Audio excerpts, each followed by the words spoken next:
motivation n'est pas chose évidente. La conjoncture actuelle, le stress, plein d'éléments peuvent faire baisser votre performance, faire baisser votre envie de collaborer, faire baisser aussi votre envie de travailler. Le fait que vous puissiez aller vers l'autre, travailler en teamwork, donner tout le temps, donner en permanence, avoir une performance maintenue, exige tout le temps d'être motivé. Mais pour déjà mieux communiquer en étant motivé, quelles sont les clés? Donc je vous invite à noter avec moi certaines stratégies, certains ingrédients, on va dire pas des recettes magiques, mais beaucoup plus des techniques pour pouvoir aller vers l'autre en gardant sa propre motivation, mais en même temps en motivant les autres, surtout si vous avez une équipe à charge.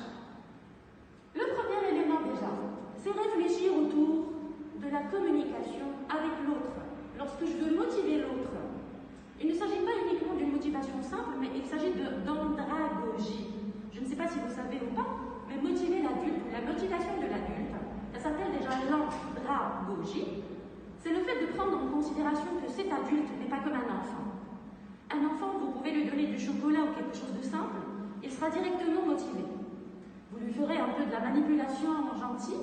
Avec son enfance, son innocence, il pourra vous croire et vous suivre, et même exécuter une tâche ou deux. Par contre, un adulte, vous ne pouvez pas lui donner du chocolat et attendre de lui qu'il fasse ce que vous lui avez demandé. Il faut peut-être bien le prendre justement comme adulte, qui a une autre façon de réfléchir, d'autres besoins, une psychologie assez particulière. Donc, au lieu de lui donner des ordres à exécuter, ça sera beaucoup plus intelligent de le motiver pour qu'il puisse aller vers la tâche. Donc, la culture du faire-faire. Vous allez me dire peut-être c'est de la manipulation. Moi, je vais vous dire pourquoi pas. Une manipulation gentille, pour pouvoir amener l'autre vers une performance, amener l'autre à être motivé, et vous-même, vous êtes motivé dans le cercle du teamwork. Motiver un adulte, eh oui, ce n'est pas du tout une tâche facile. On peut gérer des machines, gérer des projets, mais quand on arrive à la gestion humaine, là, c'est tout le challenge. On découvre le premier point. Déjà, qu'est-ce qu'il faut prendre en considération? Qu'un adulte il a besoin de comprendre, de savoir pourquoi. Vous ne pouvez jamais venir et demander à quelqu'un de faire une tâche sans lui expliquer pourquoi.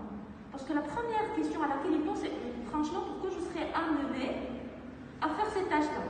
Si vous n'êtes pas dans l'argumentaire, si vous n'êtes pas dans les explications, si vous n'êtes pas dans le timing, sacrifice de votre timing pour pouvoir faire comprendre l'autre, là, vous allez passer directement vers une information non justifiée. On ne va même pas l'appeler information, on va l'appeler ordre. Et vous savez très bien que les adultes refusent justement les ordres. Et lorsque vous transformez cet ordre en information comprise, parce qu'il a compris pourquoi il devrait être amené à faire cet effort. Et qu'est-ce qu'on attend justement de lui? Là, vous pourriez peut-être avancer avec lui. Deuxième élément, c'est que l'adulte, déjà, il a besoin d'être traité spécialement. Pour quelle raison? Parce que tout simplement, il a déjà une autonomie.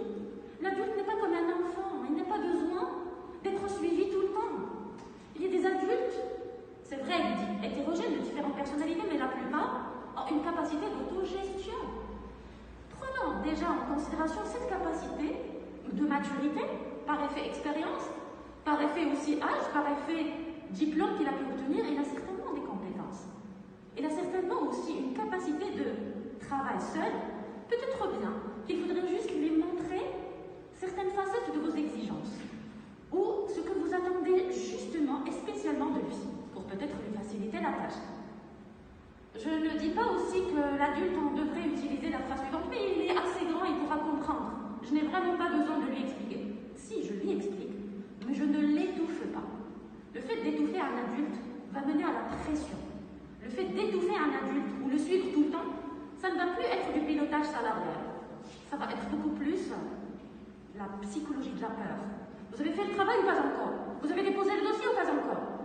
Ça va être beaucoup plus de la génération du stress. On va générer du stress. Donc, on communique mieux comment? En installant un peu de distance, mais en même temps, on revient pour pouvoir pointer les choses. Encore, on installe un peu de distance. Pourquoi la distance? Pour lui laisser la marge d'agir, pour voir et situer sa capacité d'action. Lorsque je reviens et je observe l'autre, je vais voir déjà, elle est où la dimension de son autonomie? Est-ce qu'il est capable vraiment d'agir agir seul, ou il a peut-être besoin de moi pour que je puisse venir le motiver. Et bien sûr, comment je pourrais avoir moi-même de la motivation pour venir le motiver? Là, c'est une question très importante parce que je dois me mettre en tête, en fait, que ma mission est d'arriver toujours à la distinction. Ma mission est toujours d'arriver à ce management participatif. Ma mission est toujours aussi de me prendre en charge moi-même avant de prendre en charge les autres. Donc, je vais faire un travail de développement personnel, d'extériorisation des énergies négatives, peut-être faire du sport, un peu de marche, m'acheter une glace, pourquoi pas, évacuation des énergies négatives pour pouvoir justement tout le temps se régénérer. Je ne vais pas vous dire voyage avec la situation de confinement, ce n'est pas toujours évident, mais il y a en chacun de nous un code qu'il faudrait d'abord connaître. Moi, je vais vous demander, c'est quoi votre code? Qu'est-ce que vous faites quand vous n'êtes pas bien? Qu'est-ce que vous faites quand vous êtes stressé? Qu'est-ce que vous faites qui vous fait plaisir? Même en situation de stress, ça vous ferait plaisir. Peut-être que vous ne le savez même pas. Et peut-être que ça mériterait que vous puissiez y réfléchir pour que si vous connaissiez vos codes, vos propres codes, le jour où vous aurez besoin de vous auto-motiver, on va dire, c'est de l'auto-coaching, vous n'aurez pas besoin de quelqu'un à côté, vous aurez besoin de vous uniquement. Parce que vous êtes, on va dire, là tout le temps pour vous, vous êtes le meilleur, on va dire, être pour pouvoir être avec vous. Déjà, vous avez habité dans votre corps 24/24 depuis des années, donc vous êtes la personne la mieux placée pour mieux vous comprendre, parce que même en me regardant tout de suite, vous êtes en train de réfléchir, de vous parler. Donc, qui est mieux placé que vous pour pouvoir vous automotiver? Je passe à un troisième point. L'adulte, on le prend déjà comme une personne qui a de l'expérience. Et donc, lorsque je prends déjà en considération ce point-là, je peux toujours faire allusion au vécu de cette équipe pour que je puisse éveiller en eux la réutilisation de leur propre expérience. Pour qu'ils ne puissent pas être toujours dans le renouvellement uniquement, mais dans la réutilisation de l'expérience déjà vécue. Je passe à un autre point. Lorsqu'il est là devant moi, mon interlocuteur, je dois toujours être dans la meilleure communication, on va dire, dans le mieux communiquer, en essayant de le faire comprendre que la communication vraiment n'est pas une perte de temps. Communication en réunion, en face-to-face, on va dire en situation win-win. Tu as besoin de moi? Tu as besoin que je t'explique quelque chose de particulier? Ça bloque sur un élément? Apprenez à poser des questions à l'autre. N'attendez pas tout le temps qu'ils viennent vers vous pour vous demander. Il y a certaines personnes timides, fermées, qui ont juste honte de dire je n'ai pas compris, qui ont honte de dire je n'ai pas vraiment saisi le message.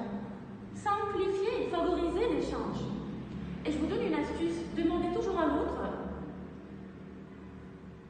qu'est-ce qu'on peut tirer de cette discussion-là? Qu'est-ce qu'on peut vraiment déduire de cette discussion? Ne lui dites jamais est-ce que vous avez compris? Si vous dites à l'autre est-ce que vous avez compris? Sa réponse automatique est oui, bien sûr, oui, mais bien sûr, j'ai compris. L'autre ne vous dira jamais non. Parce que s'il vous dit non, ça montrera qu'il n'était pas concentré, ça montrera qu'il était ailleurs. Maintenant, vous me suivez, je vais vous dire, est-ce que vous avez compris? Peut-être que vous réfléchissez à autre chose. Vous me regardez, mais vous réfléchissez à autre chose. Je ne vais jamais m'aventurer à vous dire, est-ce que vous avez compris? Mais je vais plutôt vous dire, rappelez-moi le dernier point sur lequel je viens de me pencher. Si vous étiez avec moi, vous allez me rappeler le premier point. S'il vous plaît, cette discussion, elle est très riche. Qu'est-ce qu'on peut en déduire? Qu'est-ce qu'on peut tirer de ces discussions-là? Et là, je vais voir vraiment, est-ce que vous êtes capable de faire une synthèse? Donc, vous m'avez suivi. Donc, je vais plus vous motiver à me suivre déjà. Parce que vous allez dire, ah, tout à l'heure encore, elle va me demander de faire une déduction, une synthèse. Dans mon intérêt est de la suivre. Et si je vois que ça ne va pas, vous n'avez pas vraiment compris, je vais prendre la communication comme un outil de développement. Tout simplement parce que je vais obtenir plus de productivité, plus de rentabilité, plus de résultats. Je vais progresser avec vous dans un échange fructueux et on développera ensemble, on va développer nos compétences et plus de maîtrise de la chose. Allez, on revient directement ensemble vers une nouvelle vidéo. À tout de suite. Alors, nous avions pointé le doigt sur le rôle de la communication, que ce n'est pas une perte de temps, c'est un outil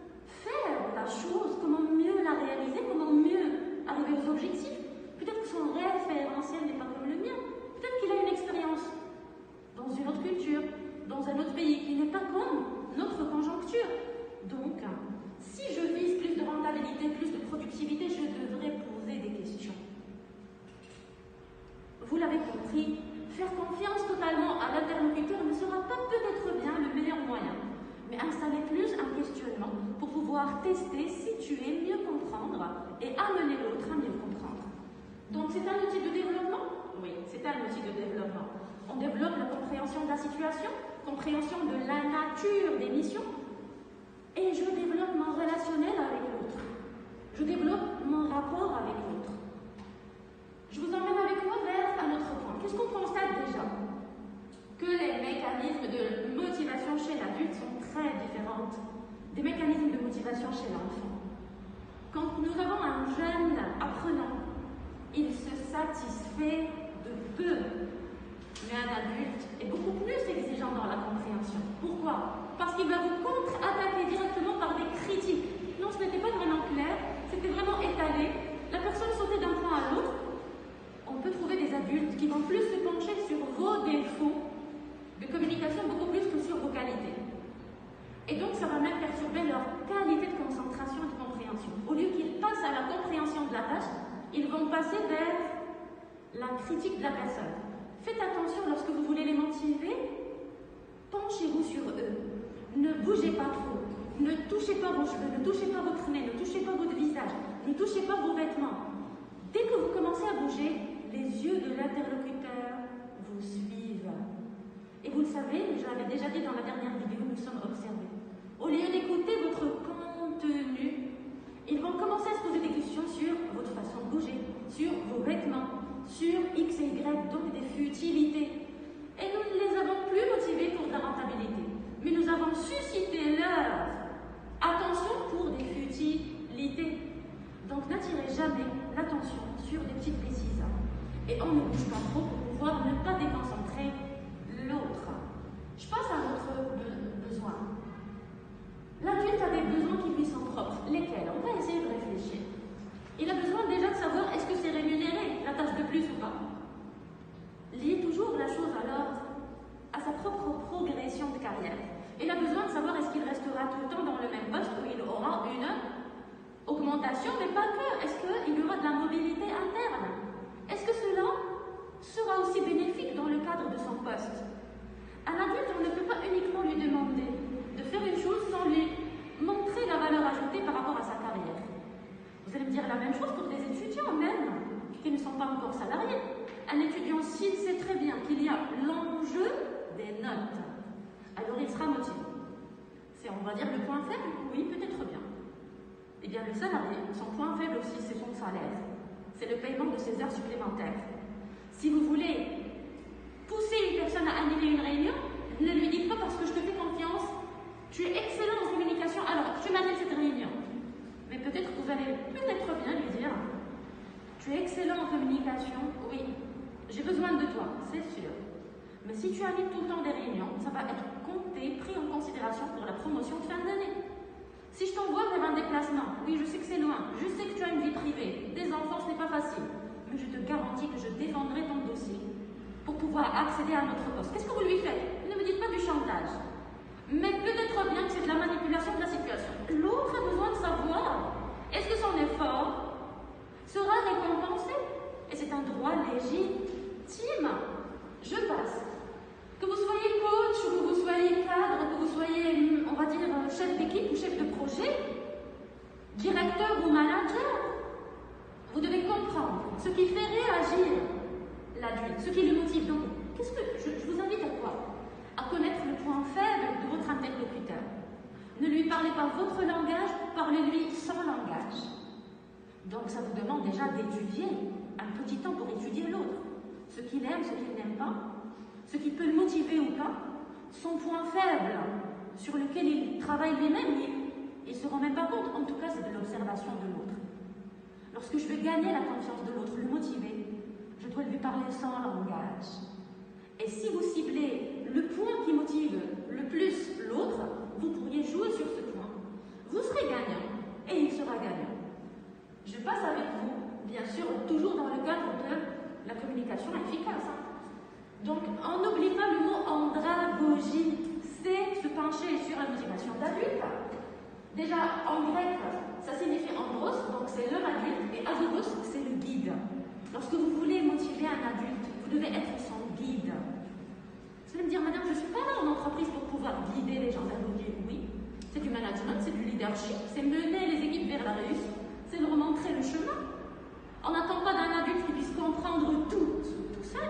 Il a un cadre de référence différent, un passé différent, une personnalité différente. Mais non, madame, il est adulte, il peut comprendre seul. Désolé, il n'a pas la même vision que vous. Vous devriez peut-être lui simplifier la tâche, lui expliquer, lui poser des questions pour situer sa compréhension, lui donner une marge pour voir la marge d'action, comment il a pu faire, ce qu'il a pu faire comme erreur, pour recadrer, pour suivre, pour continuer encore. C'est un chemin de combattant. Je sais, ce n'est pas du tout évident, mais c'est tout à fait possible. Je passe avec vous vers un autre point. Je fais allusion à Malcolm Lowes en 1970. Qu'est-ce qu'il a pu nous dire en lien avec notre thématique? Il a fait la synthèse des travaux qui ont été menés sur ce thème dans les années 60. Déjà, il a relancé le terme d'andragogie pour insister sur quel aspect? Les oppositions entre l'enfant et l'adulte en matière de formation et de motivation. Maintenant, imaginons que vous avez fait des efforts, vous avez posé des questions, vous êtes toujours déçu par l'autre. Ça peut arriver que l'autre ne vous satisfait pas. Il n'est pas à la hauteur de vos exigences. Vous avez posé des questions. Il a mal compris. Vous avez réexpliqué. Il a toujours mal compris. Vous avez répété les mêmes messages. Il refait la même erreur. Si vous avez un adulte, bien sûr, la maturité n'est pas une question d'âge. Ça, on le sait. L'âge n'est qu'un chiffre. Vous devez beaucoup plus juger le comportement. Parce qu'on peut avoir quelqu'un adulte au niveau de son âge, mais non adulte au niveau de son comportement. Donc, à vous d'observer comme je vous ai dit, et peut-être bien, si vous repérez des défaillances, insistez sur le pôle formation. Pour quelle raison? Parce que vous n'êtes pas aussi responsable de cet adulte, globalement et complètement et full-time. Vous allez essayer de vous investir, mais vous n'avez pas que ce salarié. Donc vous ne pourrez pas faire du favoritisme par rapport à ce salarié et délaisser d'autres. Et vous n'allez pas uniquement aussi faire un travail psychologique, vous n'êtes pas psychologue. Donc, faites la part des choses, essayez d'installer une meilleure communication à travers l'écoute, l'empathie, l'investissement pour aller vers l'autre, l'amener vers vous, c'est excellent. Mais si vous voyez que ça vous dépasse, faites intervenir un coach, faites intervenir des personnes qui ont plus ceci en métier, on va dire. C'est une fonction métier, des consultants en organisation, des consultants en entreprise, pour pouvoir remédier à la chose. En tout cas, si je vois que je ne suis pas même moi-même motivée, maintenant vous allez me dire, mais comment faire déjà? Parce que tout le volet qu'on vient de voir ensemble, il est axé sur l'autre. Maintenant pour moi, premier, on va dire, challenge à faire, c'est résoudre les conflits avec moi-même. Résoudre les conflits avec moi-même pour pouvoir être en peace, une zen attitude avec moi-même. Si je suis en plein conflit avec moi-même, je serai plus nerveux, j'aurai moins de patience. Et je ne pourrai pas du tout être dans l'écoute, l'investissement par rapport à l'autre. À chaque fois que quelqu'un fera une erreur, je serai dans la condamnation. Je serai dans les reproches. Et c'est ce que je ne vous conseille pas. Donc plus de patience, plus d'investissement, travail sur soi avant de travailler sur l'autre. Et donc je vous donne rendez-vous dans une future vidéo pour pouvoir continuer et savoir comment se motiver et motiver l'autre pour une meilleure communication. A tout de suite. Allez, de retour par rapport à notre motivation. Nous avions parlé tout à l'heure de motivation de l'adulte, de la différence entre un adulte et un enfant, de l'effort que je devrais faire sur moi-même avant de le faire avec l'interlocuteur, de ma propre motivation avant de motiver l'autre. Maintenant, il est vrai que certains managers ou certains responsables utilisent une autre démarche motivationnelle. Moi, je ne l'appellerai même pas de la motivation. Je l'appellerais beaucoup plus de la psychologie de la peur. Pourquoi? Parce qu'il motive l'autre par la peur. Je vous donne des exemples. Si tu ne fais pas correctement ta tâche, tu as une semaine et tu passes prendre ton chèque de service comptabilité et tu pars. Je suis désolée, mais je t'ai averti 2 fois, je ne t'avertirai pas une 3e fois. Il s'agit d'une menace. Cette menace va jouer sur la psychologie du salarié pendant une semaine. Ça va l'empêcher de dormir. Ça va l'empêcher d'être patient, communicateur. Peut-être qu'il sera fermé. Qu'est-ce que nous avons créé chez l'autre? De la peur. Pire, du traumatisme. Surtout s'il a des crédits bancaires, il a des engagements. Il risque quoi? La perte de son emploi. Peut-être bien que je vais le motiver à mieux faire. Peut-être bien que je vais le motiver à rester des nuits au bureau.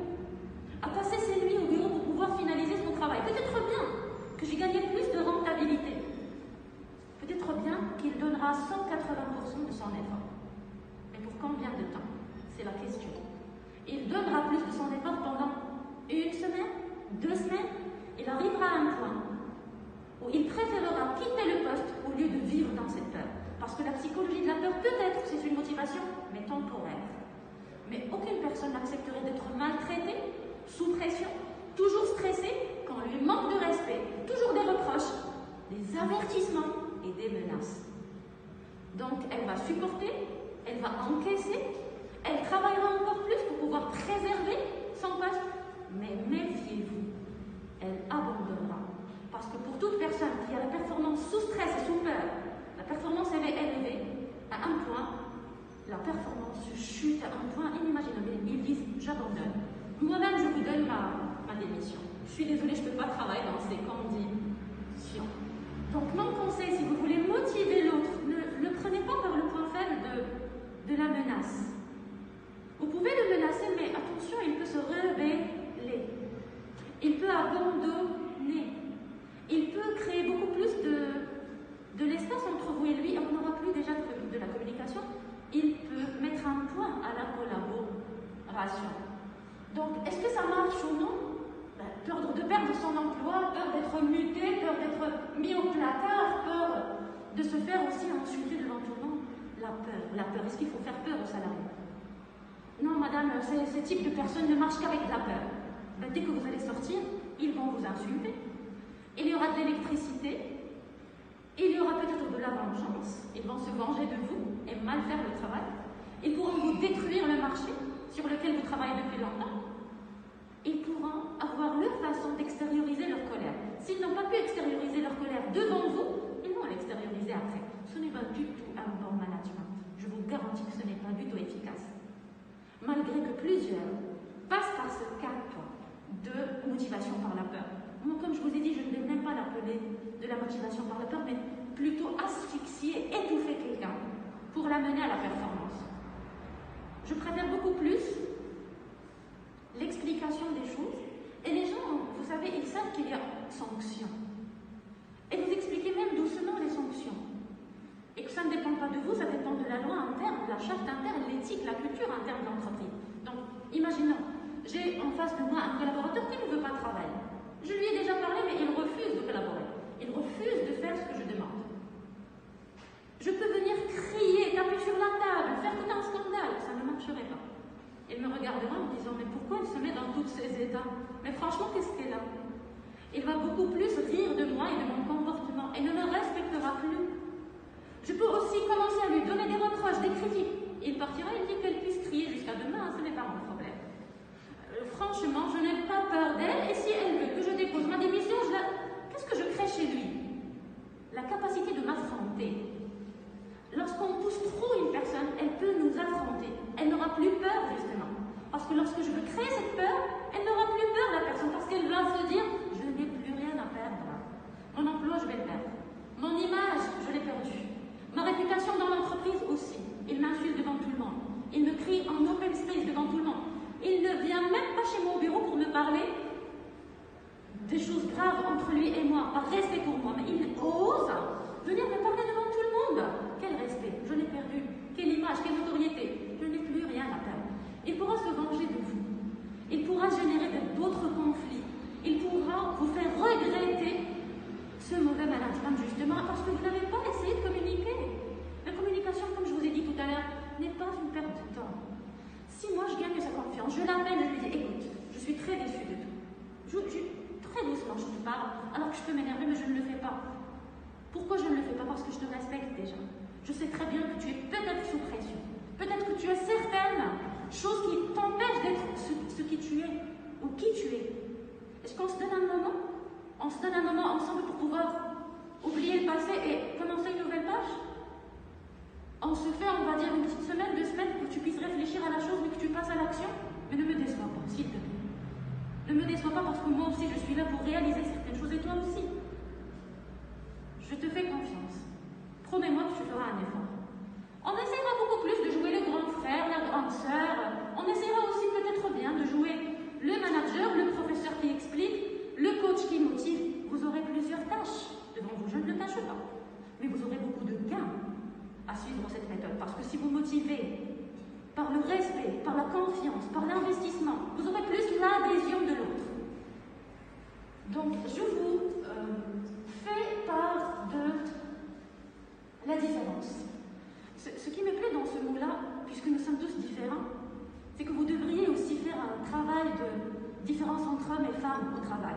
On ne communique pas aux hommes comme la façon avec laquelle on communique aux femmes. Vous savez très bien, lorsqu'une femme prononce 300 mots, l'homme prononce plus 10 mots. L'homme, il est plus dans la précision, il commence à parler avec les conclusions. Donc, je vous donne un conseil.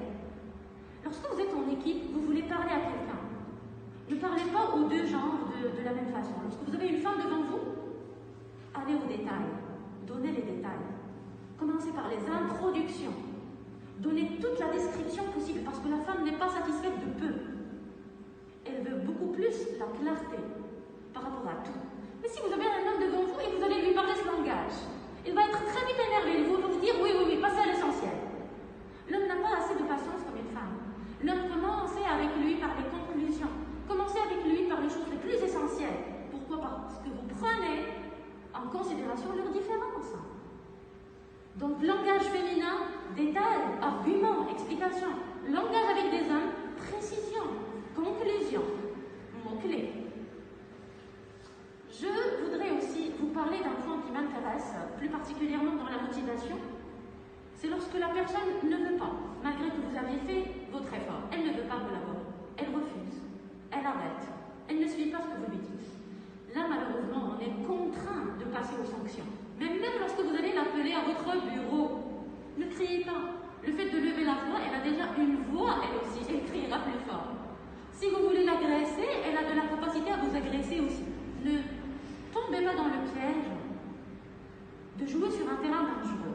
Parce que vous ne sous-estimez jamais la méchanceté de l'autre, si vous voulez.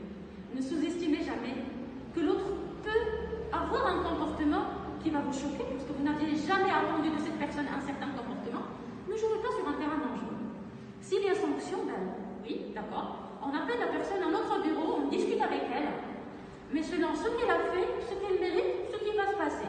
En clair, une communication basée sur le respect de l'autre malgré la difficulté, le respect de l'autre malgré ses erreurs. Je ne vais pas l'attaquer personnellement, mais